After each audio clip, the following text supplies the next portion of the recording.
All right, so let's start. Thanks everyone for joining. As I said, today it's full of learnings. I hope that you'll have your lots of learnings. I'm really proud to introduce Jolt's new initiative, Learn with the Experts. This is in partnership with the leading recruitment company, Ultimate Asset. Learn with the Expert has two objectives. The first one is to help people who were made redundant or who are in between jobs. And we all know that in 2023, there's been lots of waves of layoffs. The second objective is to transfer knowledge to marketers, which is one of Jolt's core beliefs. Today, it is the inaugural session. It will happen every month. So please mark your calendar for the next one on the 7th of December about how to harness first-party data. You'll be able to find the invite again in Jolt's LinkedIn page. So please have a look regularly or follow us and you'll see the invite over there in the future. So today, our expert is an industry veteran. We have Niraj Nagpal joining us. So thank you very much, Niraj. Really love you to be our first expert. Thank you. So Niraj, thank you. Niraj will talk about how brands can navigate privacy. Really excited about this topic, very important topic. So thanks. Let's start. Over to you, Niraj. Great. Thank you, Seb and Jason, for the invite. And always love being a guinea pig. So let's learn from this and iterate. And hopefully that the attendees from around the world will find this valuable. So, Learn with the Expert really does align very closely with my own personal beliefs and Joel's belief, which is mutual learning. Our industry is unnecessarily complicated, convoluted, and murky at best, and hopefully from today we'll go on a journey together on something that's very important but also extremely misunderstood and very actually hard. And while I was doing my preparation for this webinar, to actually understand what's occurring and when. So some of the information may change and things along those lines, but hopefully everyone will walk away with an understanding of why these changes are occurring and what to expect, and later on in this series, how to prepare for that future. And so navigating privacy in the age of Google, hopefully everyone will walk with the understanding of the latest changes and implications. And before I continue on the actual meat of the presentation, maybe just a minute about myself. So originally from New York, if you guys can gather from the strong American accent, 15 years in various ad tech roles, 11 years based in APAC or in Singapore. Previously, before I was made redundant at Amazon Web Services, I was working for a really unique team focusing on solving the biggest challenges in the ad tech and martech industry. So challenges around data privacy, data sharing, interruptibility, scaling retail media networks, etc. And prior to Amazon Web Services, I was actually working for a really interesting but somewhat secretive ad tech company called Ipon Web, which in some circles, if you have been around long enough, you kind of know them as the inventors of programmatic, serving both building DSPs for hire and SSPs for hire, and everything in between.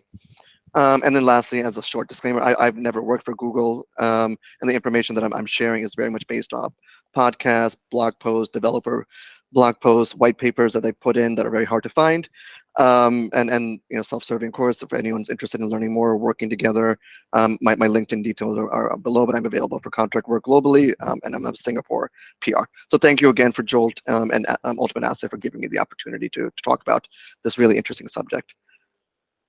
And so today's agenda, what is coming and when, why this is occurring, other privacy developments that this audience should know about that's going to come later in the next few years, and some new releases from Google that can impact Q1. And lastly, maybe some actionable steps of what marketers need to do now. And then we'll end with some Q&A. So I will go quickly to the content, and we'll try to spend a little bit more time as possible on Q&A and go a little more deeper into it. And so just as a quick refresher, I'm sure many of the audiences already know the difference between first-party and third-party cookies. The change that's going to be occurring and has already occurred in other situations is that third-party cookies, these are cookies that are dropped not by the publishers themselves or broadcasters or app developers, but by third parties. That could be ad servers, that could be data collectors, data profilers, analytic companies that are dropping pieces of code that can then be shared without the consumer's understanding or knowledge of what these cookies are developing. First-party cookies, which were designed 25 years ago when we started the internet, essentially were really designed to help make websites load faster, so you don't have to keep logging in continuously. Your settings are saved.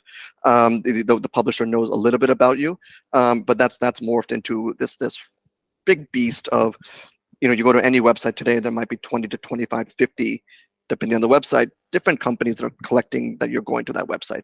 So you can imagine if you're going to sensitive information like healthcare websites or your banking institutions or things along the line, you want to keep that information as secure, and you don't want to be tracked or being known that you're going to these websites or what content you're consuming. And the way that the current internet is constructed is actually there's a lot of, lack of a better term, data leakage and profiling that's occurring without explicit consent. And so that is actually reasons why third-party cookies are starting to be phased out. And while first-party cookies will be away. So when we say cookies are going away, that's not exactly true. It's a bit of a misnomer. Third-party cookies are going away. So the death of the cookie really applies to third parties. And so, what are third-party cookies used for? They allow for cross-site tracking. So, if you went to one website and you went to the other and an advertiser serving you an ad, they may not want to serve you an ad if you are fifth time they're seeing you today. They don't want to just bombard you with terrible advertising. It, of course, does happen when you're doing forms of retargeting, when you look at one pair of shoes and those shoes or jackets follow you forever, even after you purchase, which is a terrible consumer behavior, and also just ad wastage if you're being served ads that for things you already bought or not interested in. Ad serving as well, just to make sure that you are being served the most relevant ad. A lot of that's reliant on third-party cookies to date. And the blocking that we're talking about that Google will be implementing since 2019, so this is already almost 4 years, apologies. Firefox and Apple have already been blocking these cookies. So this is not a new phenomenon by any means, but because of the outsized importance of Google Chrome, we're going to start to feel that impact a little bit more.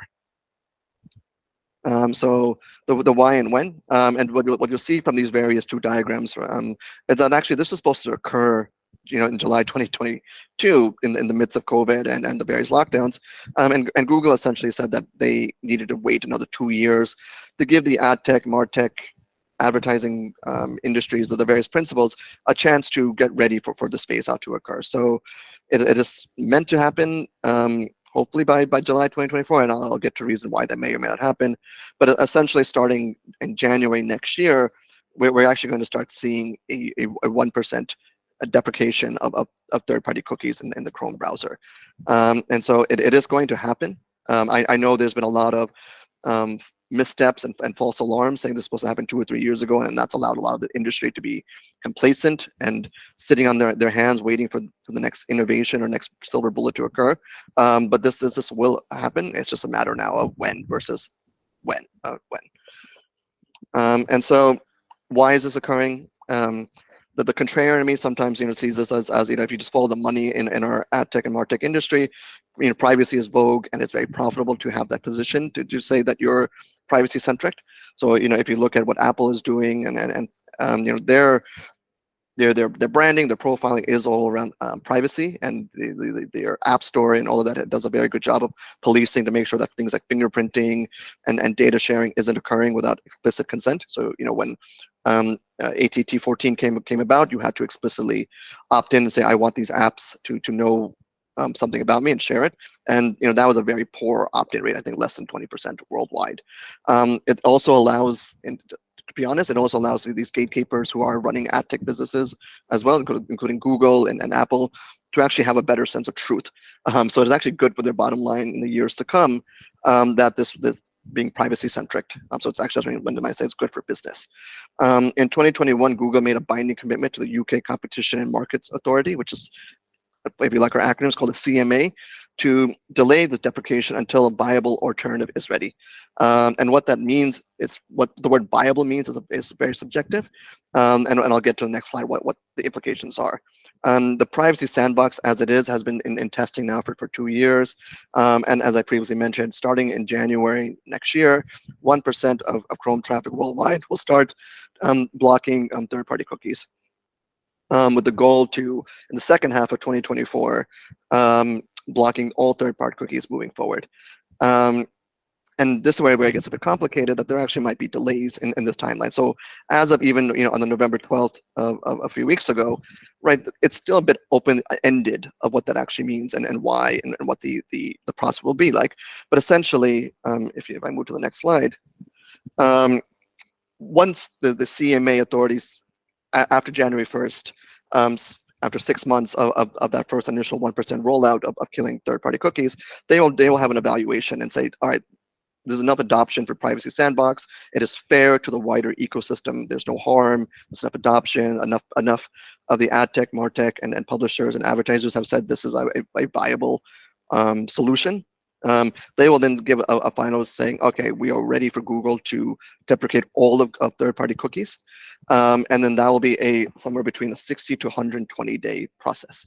And so the wider implication is if you do this in January, and then you wait 6 months, and then they will spend 1 to 2 months evaluating what's occurring, and then give the final sign-off to say, all right, from now 60 to 120 days from Google can go ahead and proceed with killing all cookies. That actually will have a big impact on Q4 revenue for both publishers as well as reach and for the advertisers.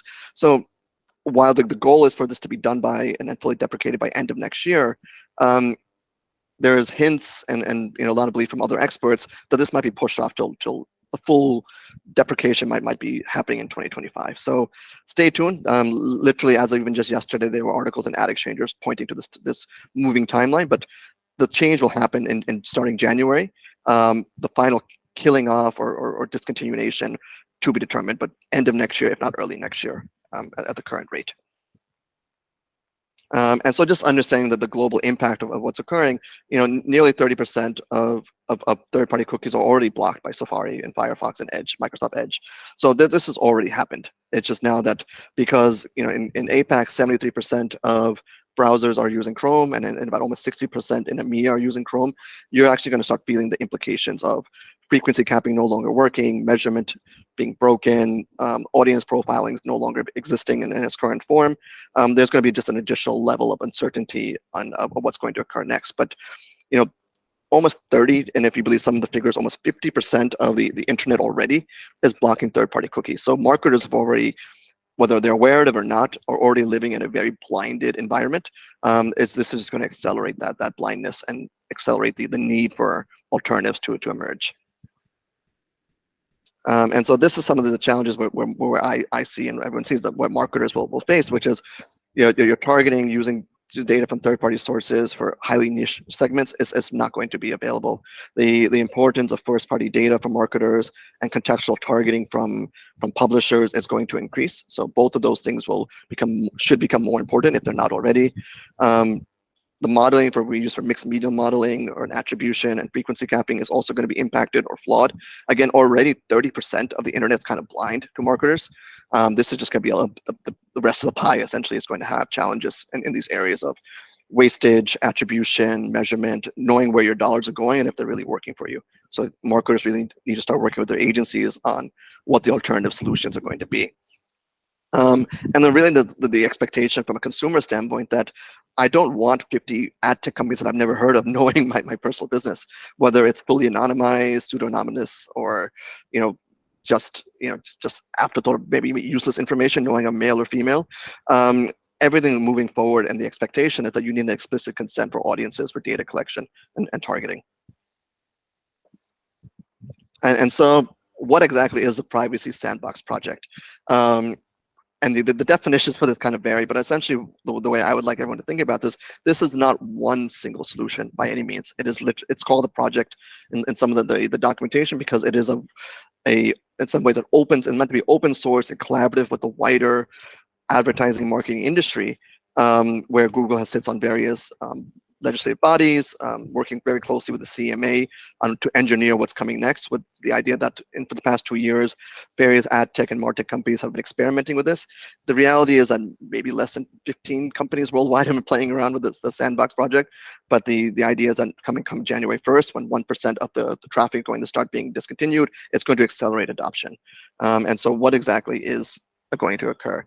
So it's essentially a collection of 20 different API. So it's not one API, it's not one point of solution, but by any means.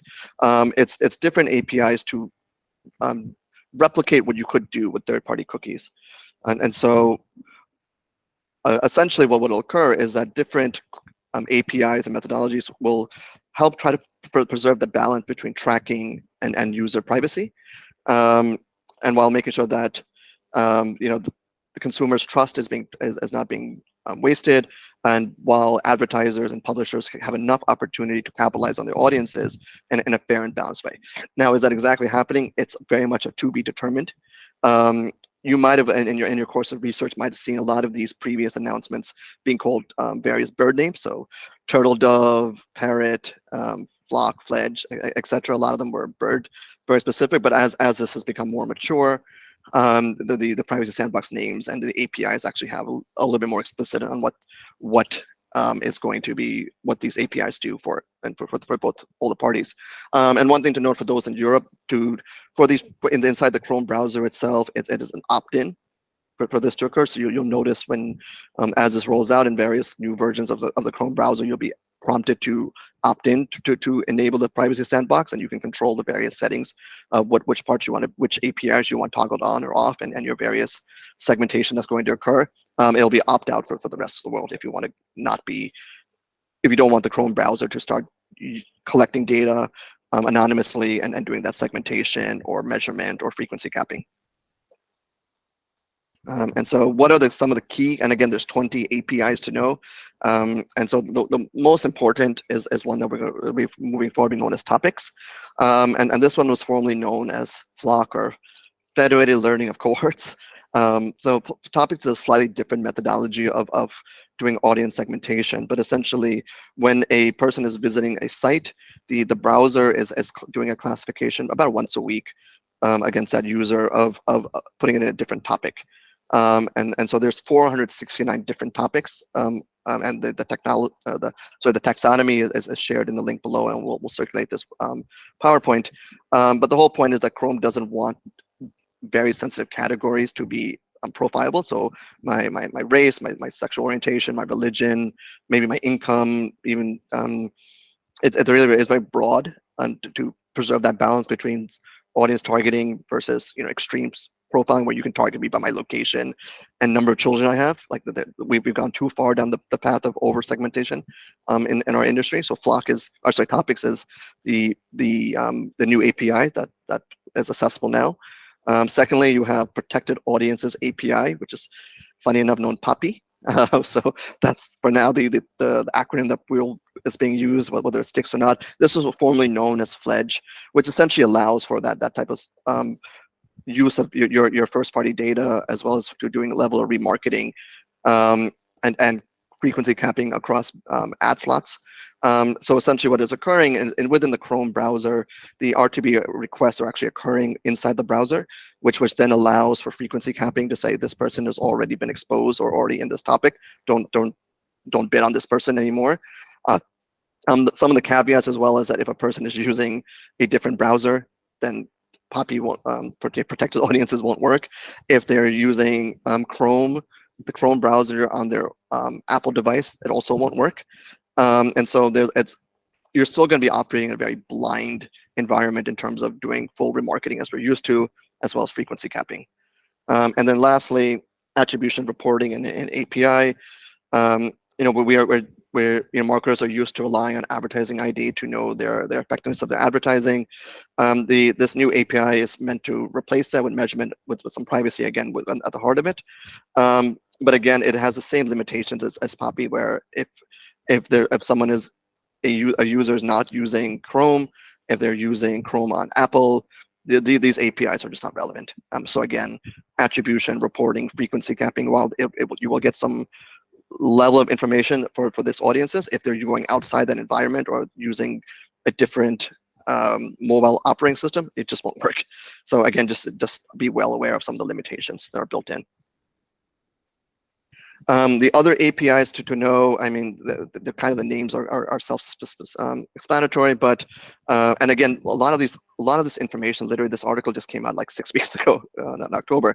So the industry in general, if you don't understand what's occurring, globally, I'm telling you right now, very few people actually understand what's occurring and what these various APIs do. So don't by any means feel like you're behind the 8 ball or lost or not doing your job. It is very confusing, and to be honest, a lot of the information that Google is sharing is coming very much piecemeal, because they're under such a high degree of scrutiny from the various regulatory authorities. They're obviously being sued by various countries and states in the US to be broken up for antitrust practices, things along those lines. So a lot of it is just a trickle, which is a real shame, because now it's already almost end of November, and this is going to start occurring in January. And I personally feel, as going through down this rabbit hole, that there's not enough information, not enough knowledge being shared of actually what's occurring. So, these various APIs, whether it's a fence frame API or shared storage API, again, these are murky at best of what exactly the implications are for marketers, but they this should also be in the back of your mind. There's about 20 other different APIs that the various ad tech companies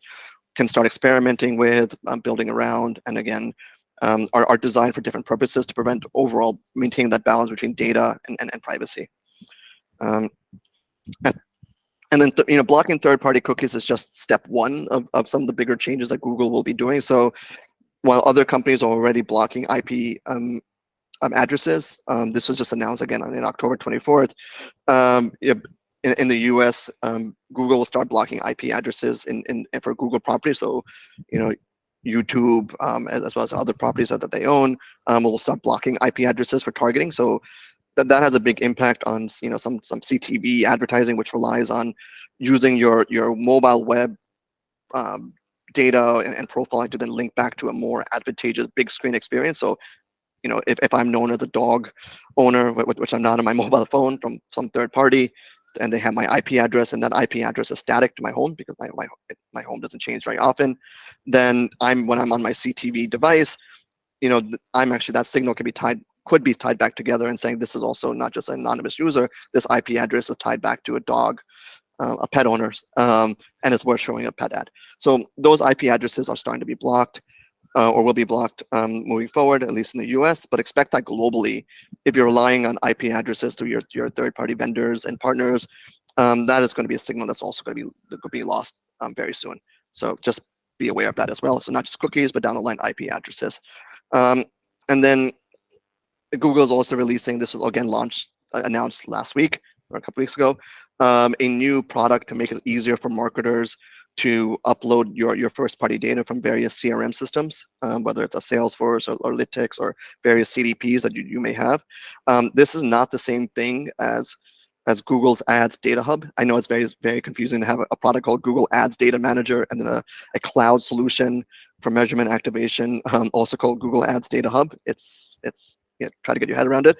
They serve kind of different masters, but the real output for marketers that Google is trying to make it as easy as possible for their different various reasons, to manage your first party data and make it more actionable within the Google environment, and have a way to take your first party data eventually and start having better insights coming from your Google advertising. So data from YouTube, Google AdWords, your GA4 activity, etc., all being in one place. So while privacy is impacting measurement and frequency capping and attribution, Google is also trying to release some solutions that, if you want to be contrarian, will say this will also encourage more spend to occur in a Google walled garden environment. So marketers need to be aware of why this is occurring and the implications of why you're getting access to data that you probably didn't have access to before. And if you're a marketer and you're not concerned about what's occurring, that's actually a pretty common belief. So just in May of this year, DoubleVerify had a survey with publishers and marketers in EMEA, APAC, in North America, and only about a quarter have any type of plan in place for what these changes are going to start occurring early next year. And so, well, I personally think you're not alone. You really need to be concerned about what's occurring, and hopefully the next few slides will give you some sort of sense of step ones and steps threes of what you can do to start getting ready for what's occurring. But if you're not, don't feel discouraged that this is not being a topic that's coming from your agency or you're talking about it. It's being something because of the various puntings of the timelines, because of the ambiguity of what's actually coming. It's just not being talked about in various boardrooms and meetings, but it really should be. And so, Google, again, just to say, as serving their wider interests of helping you collect and manage your first party data. They are releasing points of view of how you can start getting ready to prepare for these changes. And so one of their things is really just make sense of your house. So your first party data, the audience that are visiting your sites and web pages, start working with your various agencies. And again, this article only just came out right before end of October, of like collecting and auditing what's actually occurring on your site. Start looking to ways to actually have consent being at the forefront of what you're doing. So have maybe a consent management platform in place to manage audiences that are opting out. So you respect that. So you minimize any type of privacy leakage or risk of targeting someone who's opted out, which may incur you fines depending on the country, especially if in Europe. They've also made it easier starting in September for Google Tag to be a single tag that can leverage Google Analytics. So instead of deploying 10 different Google tags, you can now just deploy one tag, which will help with some of the challenging and operational heavy lift for doing first party data collection. And then when you are doing these type of first party tagging, maybe remove some of those tags, not from occurring when the page is loading itself, but actually occurring asynchronous from on the server side. So your user experience, your web page loads really fast, and in the background at the exact same time, you're collecting that first party data as well. So it's a best practice to start investigating server side tagging as well. And then, to the Trade Desk, which is very much a big advocate for the open web, they've actually released a really interesting white paper that the link is on the bottom of the various steps a marketer can use. So if you go to that link in the bottom, or just Google Trade Desk first party data, you'll start to see a little bit more about how you can start actually just essentially getting your house in order and architecture in a way that you remove some of your data silos. How do you start acquiring additional data if you need to, just to augment what you have? How do you then unify that, potentially using various data clean rooms solutions that if you know something about your user, but another company, perhaps a super app, a retail media network, another publisher might know something a little bit more. There's a strengths and numbers play for getting of this roadmap.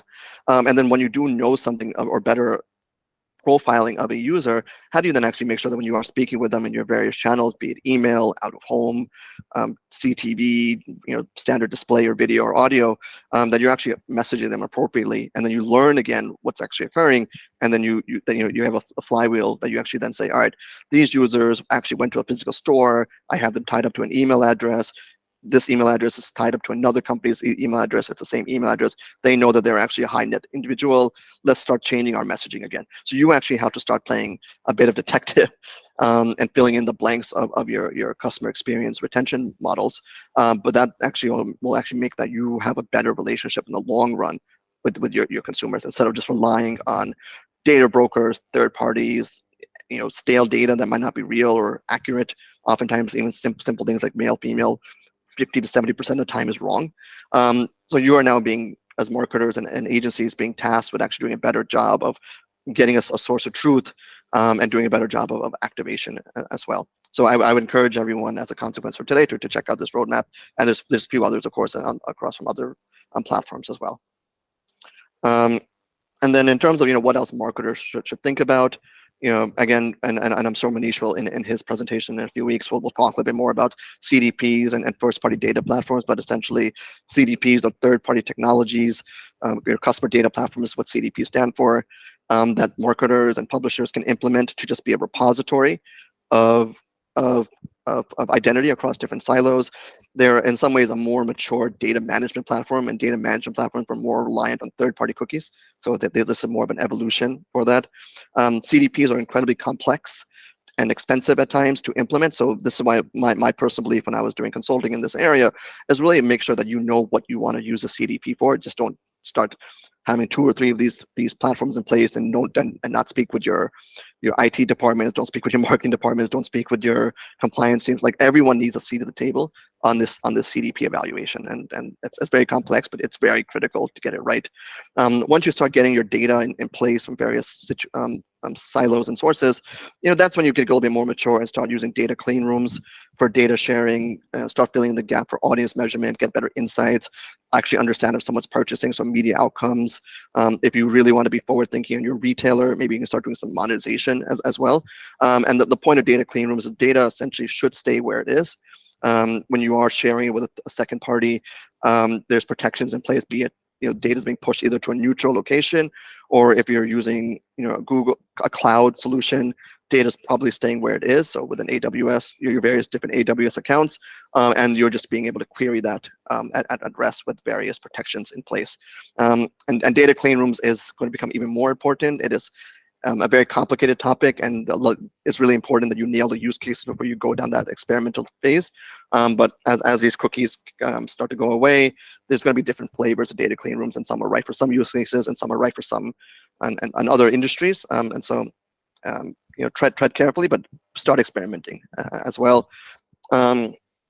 As you're, again, experimenting as marketers, start investigating, if you haven't already, with the various alternative IDs. So, the leading ones are UID 2.0, which is pushed out by the Trade Desk. It is also interoperable with LiveRamp, Ramp ID.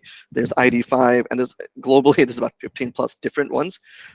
Personally, I believe that there's not going to be a need for 15 plus, but there's definitely going to be a need to at least have 3 to 5 different IDs that are going to be the gold standard. And the key point is making sure that these IDs are interoperable with each other. And so it's not just saying we're going to put all our eggs in one basket. It's really making sure that when you pick a various ID, that they can work with other IDs behind the scenes to give you the bigger chance for reach and usability. Marketers as well, I would encourage, and this is at least looking at the US numbers, and most people aren't aware of an IB initiative called seller-defined audiences. But this is actually a really fair practice from publishers to start saying within the bitstream request, for them to actually saying, this is what we think our audiences are. We are packaging this ourselves. It's a very elegant, privacy-centric solution. And if marketers really want to be fair participants in this industry, I would encourage them to actually start speaking with their publishers and encouraging them to start adopting IAB seller-defined audiences, with the belief that you will also use that as one of your signals for buying, because it is actually a very elegant solution, but unfortunately that the traction globally is very minimal to date. Also, just for saying how the global trends are occurring, marketers also need to start understanding the importance of retail media networks or super apps. Again, it's predicted the next year or so, $60 billion plus or minus another 5 billion is going to go to these type of companies that have transactional data, and these could be travel companies or retailers like Amazon, Tesco, Carousel, or Grab, or Kohl's. These companies are collecting huge amounts of first-party data, able to marry that to a location, a human being, an email address, a phone number. They essentially become the arbitrators of truth, and will also be able to show you real outcomes for your media spend. So, there's no secret. If you're reading the trades, I think $40 to $50 billion is already going to Amazon, and many other companies in the U.S. and other markets are following suit to get $1 billion to $2 billion ad tech businesses just based off of this data. So it's an important trend to be aware of. It's very important to diversify. It's going to be another channel for marketers to keep track of. So you're actually trying to see the rise of omni-channel DSPs as well, to make sense of how to put your budgets when one retail media network versus another. And then lastly, and just to be fully transparent, I think we all need to accept the reality that measurement and targeting will be broken. We've been spoiled with precision for 20 years. That ultimately there's not going to be one single replacement for third-party cookies. And really what marketers need to really start thinking about is taking control of not just your data, but your destiny, and being ready for ambiguity, uncertainty, and experimenting and failing, because these deadlines are going to occur. Third-party cookies in Chrome will go away. It's not going to be punted anymore for good. So the next 12 months are really the really important time to have the strategy in place of laying the foundation. So I'm not sure how we're doing on time. Apologies, I can't see the clock, but if we want to open it for some questions, let's go ahead with that. Thank you. Great, thanks, Niraj. I never thought I would hear the word cookie so much in half an hour, but yes. I hope everyone's hungry. Thanks for the content. So that's great. So hi, everyone. If you can see me, I'm Jason. I'm the general manager of Jolt, based in Singapore. So I head up APAC for Jolt. So I'll be moderating the Q&A session. So after the content, I'm sure you have a lot of questions. We have the messages open. If you'd like to key it into the chat box, that's fine. If not, please unmute and raise any questions you might have.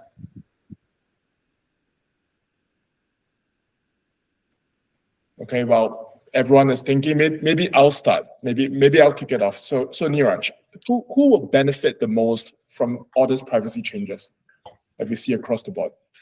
Yeah, I mean, if you follow the money in the long run, it probably will be the gatekeepers who are acting ahead of the curve of making sure they're having an understanding or being known for being privacy centric. So Apple started this path 4 or 5 years ago, and that is, when you see billboards to date, it says Apple, you see the iPhone and privacy, right? Like that's your word association, versus all the other of the things that have occurred with the elections and Cambridge Analytica, where privacy was really disregarded. So the walled gardens, the gatekeepers, in the long run, if they continue down this track, will become the winners. Of course, consumers will be the winners as well, in terms of they, at least this broken system is starting to turn in their favor, respecting their choices and the value exchange that they're giving in terms of allowing some segmentation to occur to access free content. But if you really follow the dollars, it's going to be the bigger players who are controlling it, because they also run essentially their own advertising businesses in one way, shape, or form. So sleeping giants like Apple, for example, are going to their ad tech business is becoming a big part of their service announcements, and expect that to keep increasing overall. But also walled gardens, gatekeepers, and consumers. I think publishers, broadcasters, the open web are going to see some big hits in the short term, and eventually, hopefully, I'm hoping this will be an equilibrium to come after that. Cool. Thank you. Thanks, Niraj. We have a question from Pawar. Thank you. So here's the question. Does that mean that open web retargeting is dead by 2025? In the current iteration of it, yes. Because the open web retargeting, as it currently works on, is the idea of match tables and cookies being able to be refound in other locations. Once these third-party cookies are being blocked or not being part of the RTB bid requests that are occurring within the browser, you'll have to be reliant on a different form of remarketing, which is through these various APIs. So the audience and measurement API and the PAAPI, which I know sounds ridiculous. You could do some form of remarketing, but it will be limited and there'll be blind spots accordingly. Cool.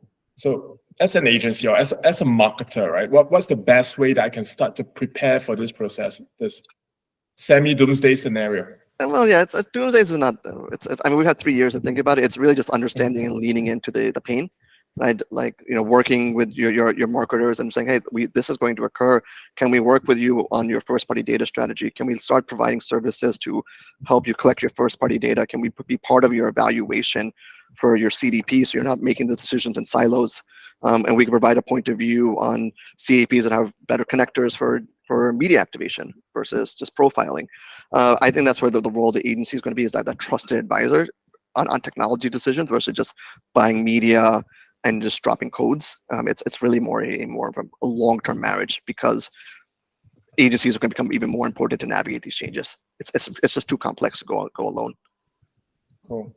So we talked a lot about first-party data and data collection, being prepared for that, right? Do you see a world where, like in this scenario, only the clients or marketers who can own CDPs or manage the first-party data wins? So would there be a strata of clients who, if I have no money for a CDP, I'll just ultimately lose and there's no solution for me? You can maybe be reliant on other signals. So you can say, everyone has some first-party data, right? Whether your email list or your point of sale systems, right? I think you'll then be more reliant on other signals, and that's fine. You can be reliant. You can do your job as a marketer. Just, you don't need to know that I have 3 dogs and 2 kids. You could just know that I've visited this topic site and I'm now known as a homeowner with a pet, right? And that's a strong enough signal to do some form of targeted messaging. And so it's not a winner takes all, but the marketers that are going to really succeed are the ones that are going to, and you're even seeing this with the CPG brands. The reason why they do all these coupon promotions, or these just trying to get as many people to give email addresses or phone numbers, as that they're trying to get it more closer down the funnel to their end user. So collecting first-party data is ideal, but if you're not able to do that for whatever various reasons, just be more disciplined on what signals you're going to be using to do your targeting, and I think it'll be just fine. The proxies are pretty strong once they reach maturity. Cool. Okay, we have shared a few questions. Any more from the floor? Welcoming more questions. Okay, so more questions. So a follow-up. So just like cookies, even advertising identities are going through changes. So can web strategy be the same as an app strategy for marketers? Yeah, that's a good question, especially in the mobile first world. Pretty much they can follow very similar points of view or steps. It's really about collecting your first party data, understanding that app measurement is going to be inherently flawed now with the various blockings that are occurring with the iOS 18.14 or IP addresses being blocked. So there's just going to be a loss of signal. This is why you're starting to see just yesterday, AppsFlyer acquired one company just yesterday, another analytics company, to help them with their data clean room strategy, marketplace, whatever you want to call it, to help them bridge different signal points from other sources to help with attribution and measurement. And so you're going to be reliant on clean rooms or clean room-like technologies. The terminology we use is privacy enhanced technologies, PETs, if you want to be really annoying about it. But the same general principles are going to hold strong, but the technologies behind the scenes might change if you're just purely mobile specific or doing both mobile and web. Cool. Thank you. I think we have time for one more question. Is there anything else from the floor? Any other questions? Okay, we have one question. So will we be seeing more fragmentation or consolidation across the tech service providers in the post-cookie regime? What's your crystal ball telling you? Yeah, I know. I was going to say, let me start buying some stocks right now. I mean, you're starting to see some of that go upper funnel in terms of double verify buying side bids, right, for a lot of money, in terms of being more upstream in the biddable decision-making layer of the buying process. I certainly believe a lot of the attention companies out there are going to be acquired by the contextual companies or the verification companies as well, just because part of the point of business as normal of having it as an attention metric, as a thing that you optimize towards. And yeah, you're starting to see publishers go out of business. You saw Jezebel in the US, which had a very strong brand for females and female rights, go out of business, shut down just last week. So you are going to see publishers, unfortunately, the Gawkers and the BuzzFeeds of the world or Complexes of the world, they're hurting right now just because they're reliant on ad revenue and not being able to pivot to a subscription model. And so you are going to see some shutdowns and maybe, and unfortunately, more consolidation as well. Cool. Thank you. I think we're almost at time. So I guess thank you. Thanks, Niraj. Thank you, everyone. Yeah, thank you, everyone. Thank you, everyone, for joining the session. Thanks, Niraj. Thank you, everyone. And mark your date for the second one on 7th of December. Follow our page on LinkedIn and you'll be able to register there. Thanks, everyone. Take care. Great. And everyone wants to continue the conversation, please ping me on LinkedIn. Happy to explore other topics and opportunities. Absolutely. Thank you. Get in touch with Niraj. Yeah. Thank you, guys. Thank you. Thank you. Bye.